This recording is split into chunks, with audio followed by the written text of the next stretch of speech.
Doncs la veritat és que fem una valoració molt positiva, perquè la veritat és que era una proposta molt arriscada fer un congrés descentralitzat i durant 6 mesos en tots els territoris de la ciutat,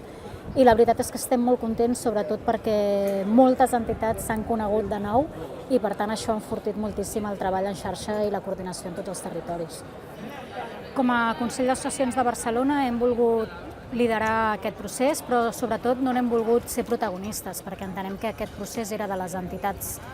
de la ciutat i que eren elles les que havien de dir la seva i eren elles que havien de legitimar si el projecte del Consell d'Associacions anava per bon camí i sobretot si era realista amb la realitat actual a la ciutat de Barcelona. A mi la impressió de les valoracions que han fet el conseller i l'alcalde ha sigut bona. Crec que de fet valoren molt la tasca del teixit associatiu de la ciutat i del teixit associatiu a nivell de país, però ara cal que ens ho demostrin molt amb els fets i sobretot amb l'empatia. No n'hi ha prou en fer reunions, sinó que ens cal també molta implicació i que per tant siguin capaços de transmetre tots aquests desitjos als seus equips tècnics per tal que aquestes 174 mesures aprovades siguin viables.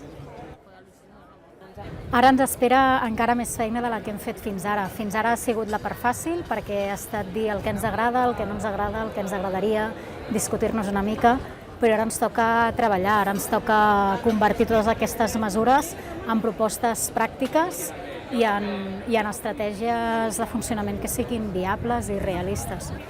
El Congrés Permanent sobretot el que vol és que no es perdi aquesta trampera d'aquests 6 mesos i que les entitats continuïn posant-se en relació. Sobretot vol ser una eina de comunicació per poder anar informant a tothom de com es desenvolupen totes aquestes 174 mesures. Per tant, a partir de dilluns, altre cop, haurem d'engegar motors.